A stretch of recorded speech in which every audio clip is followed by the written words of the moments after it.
Olá, pessoal. Vou continuar comentando este livro aqui, Dicionário Histórico do Brasil, da Ângela Viana Botelho e da Liana Maria Reis. Então, ela fala do Dicionário Histórico do Brasil no período Colônia e Império. Eu já falei uma parte, vou destacar mais alguns verbetes aqui. Então, na página 109, ela fala da língua brasílica. É uma mescla da língua tupi com português. Essa é a língua que se falava na maior parte ali do Brasil colonial. Então não era o tupi propriamente dito, era uma mescla com o português. Denominação da língua tupi-guarani, falada em quase toda a área colonial portuguesa na América, sistematizada e enaltecida nas obras do padre Leonardo do Valle, que escreveu Vocabulário da Língua Brasílica e Doutrina Geral da Língua do Brasil, isso em 1574. Então esses primeiros missionários, eles vão fazer textos sobre essa língua, que é uma mistura de tupi com português, né?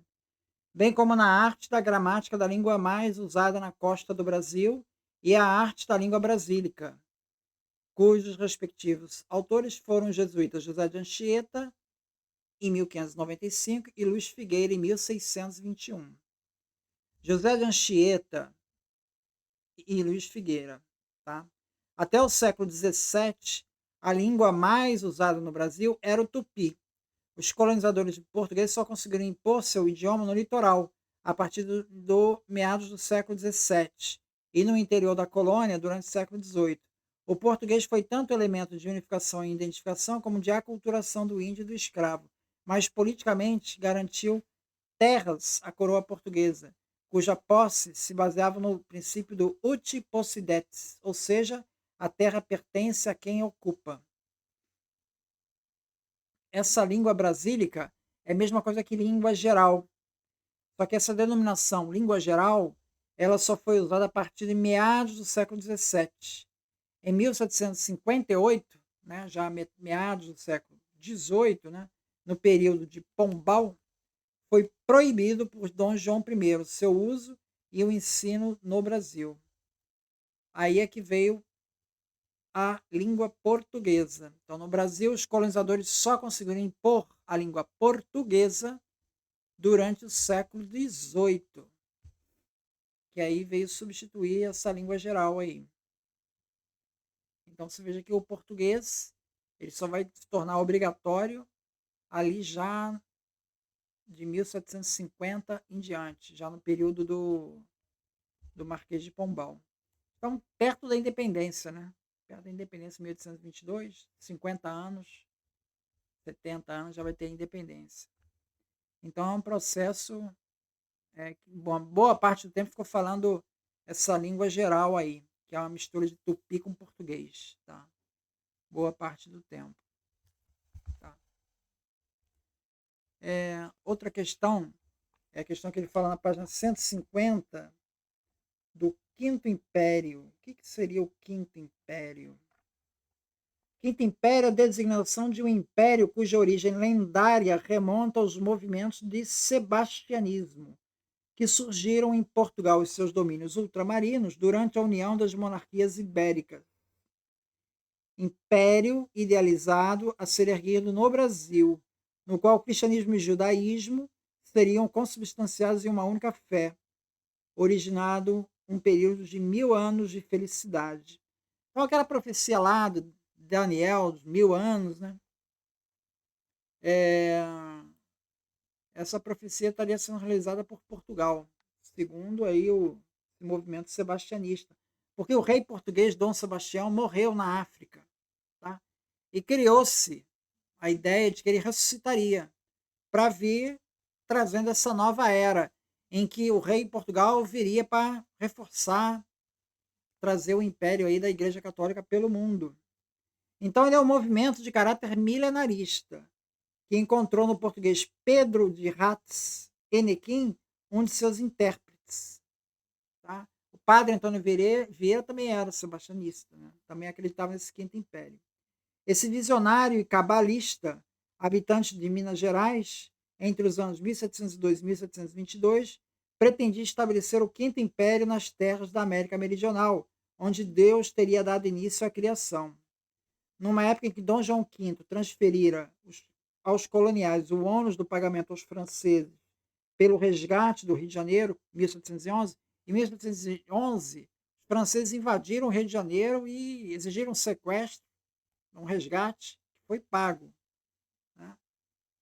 E as disputas pela demarcação das fronteiras americanas entre as coroas ibéricas se acirravam. Enequim, discordando de alguns dogmas da Igreja Católica, sentindo-se preterido pela política de concessão de Mercês e intitulando-se descobridor das minas do Cerro, tentou negociar com os castelhanos a troca de um título nobiliárquico pela informação sobre seus achados mineratórios.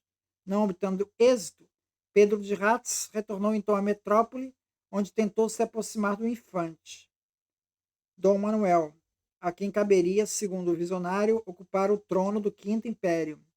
A coroa portuguesa, temerosa de que a conspiração fosse divulgada, usou de estratagemas para transformar o crime de lesa majestade em violação da ortodoxia católica. Assim, o réu seria julgado não pelo Tribunal de Relação, mas pela Inquisição. Esse Pedro de Ratz, né, então acabou sendo entregue à justiça secular e foi executado em 1744. Depois, ainda já na parte do Império, né, vou destacar aqui na página 238, dos fundos de emancipação. O Fundo de Emancipação era um fundo de reserva monetária estabelecido pela Lei do Ventre Livre, em 1871, no seu artigo 3º, e regulamentado no capítulo 2 do Decreto de 13 de novembro de 1872. Criado com o objetivo de alforrear escravos adultos, o Fundo de Emancipação era mantido por contribuições de várias procedências. Na venda de escravos, tinha um percentual que ia para esse fundo, em loterias, cotas do orçamento da província também ia para isso. A lei determinava a criação de juntas de classificação em cada município do Império, visando listar os cativos aptos a receber o benefício. Então, veja, esse fundo ele era arrecadado para comprar a alforria de escravos. Então, você tinha uma lista de escravos para alforriar. Na ordem de prioridade de libertação estavam as famílias, os que tinham famílias, né? Os casados e aqueles considerados bons escravos. O resultado prático desse fundo de emancipação foi reduzidíssimo. 1.000 libertos a cada ano, que é irrisório, né? Até 1882, num plantel de escravos que se aproximava de 1,5 milhão em 1875.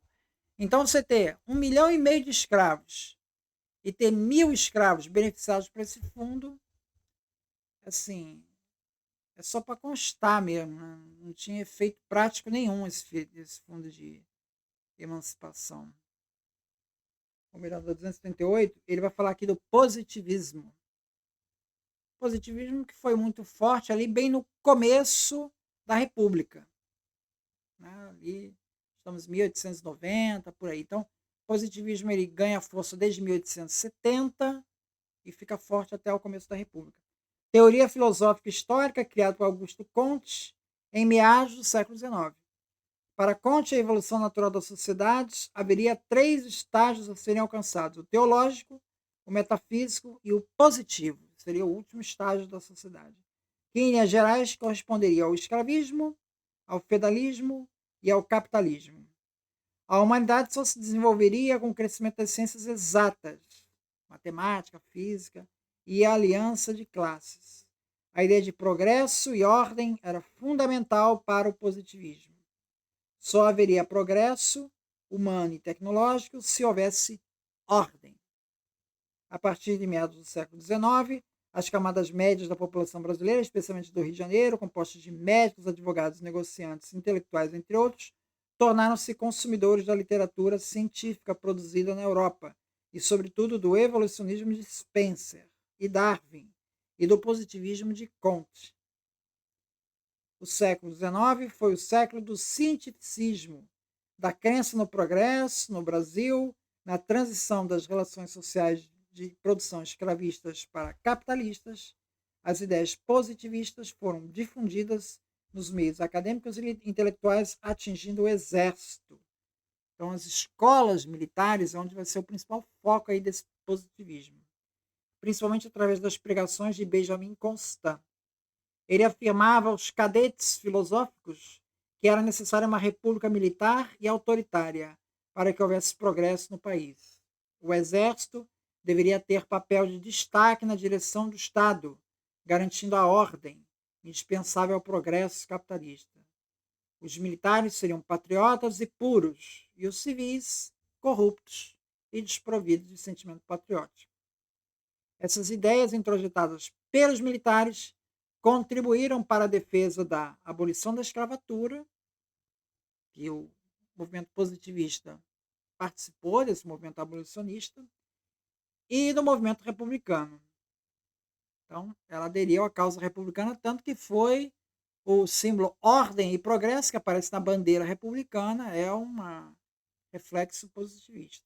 Eu vou falar aqui da questão Christi. É interessante a questão Christi, denominação dada a um dos incidentes ocorridos durante o segundo reinado, levando ao rompimento diplomático de Brasil com a Inglaterra. Então, Pedro II rompeu relações com a Inglaterra.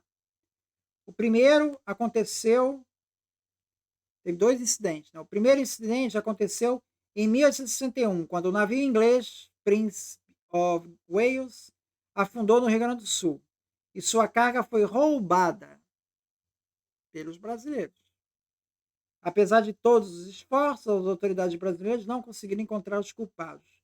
O embaixador inglês, William Christie, passou a exigir do Brasil uma indenização de 3.200 libras pela carga e a participação de um capitão inglês nas investigações. No ano seguinte, 3 oficiais da Marinha Inglesa que promoviam distúrbios na Estrada da Tijuca, no Rio de Janeiro, foram presos. E o mesmo embaixador exigiu um pedido de desculpa de Dom Pedro II e a punição dos oficiais brasileiros envolvidos no caso. Então, veja, teve dois episódios. Primeiro, o navio inglês afundou, roubaram a carga. Aí eles exigiram uma indenização. E segundo, 3 oficiais da Marinha Inglesa causaram problemas ali no Rio de Janeiro. Acabaram presos. E ali o embaixador, mesmo embaixador inglês, exigiu que eles fossem soltos. O governo brasileiro não se submeteu a tais exigências. O diplomata, em represária, ordenou que um navio de guerra inglês bloqueasse e capturasse 5 navios mercantes brasileiros que estavam no porto do Rio de Janeiro. O incidente gerou manifestações de protesto nas ruas e a exigência formal do Brasil de afastamento do embaixador e pedido de desculpas do governo britânico. Os conflitos tomaram tal vulto que foi solicitado o arbítrio de Leopoldo I, rei da Bélgica. Antes mesmo do julgamento, o Império pagou a indenização exigida pela Inglaterra. Leopoldo I pagou a indenização já, né? Deu ganho de causa que deveria ao Brasil, que deveria aceitar as desculpas dos britânicos.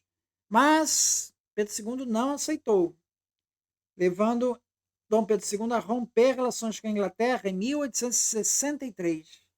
Em 1865, o embaixador inglês na Argentina, Sir Edward Thornton, formalizou o pedido de desculpas do governo inglês, que reconheceu as decisões de Leopoldo I e ofereceu uma indenização pela captura dos 5 navios. Então, veja, o Brasil pagou a indenização daquele primeiro navio. E a Inglaterra capturou aí mais 5 navios brasileiros. E depois a Inglaterra indenizou esse prejuízo desses 5 navios aí. Tá? Então, a Inglaterra aceitou a mediação da Bélgica. Né? As relações diplomáticas foram, então, restabelecidas. Embora esses incidentes tenham reforçado a soberania do país, a dependência econômica do Império fortaleceu a presença inglesa no Brasil. Então você veja como é que o Brasil, mesmo com essa dependência econômica com a Inglaterra, ele não se submeteu. Ele não se submeteu à Inglaterra. Entendeu? Pedro II. Então, uma questão que envolveu aí 1865. Tá? A questão Christi. Outra questão aqui na página 217.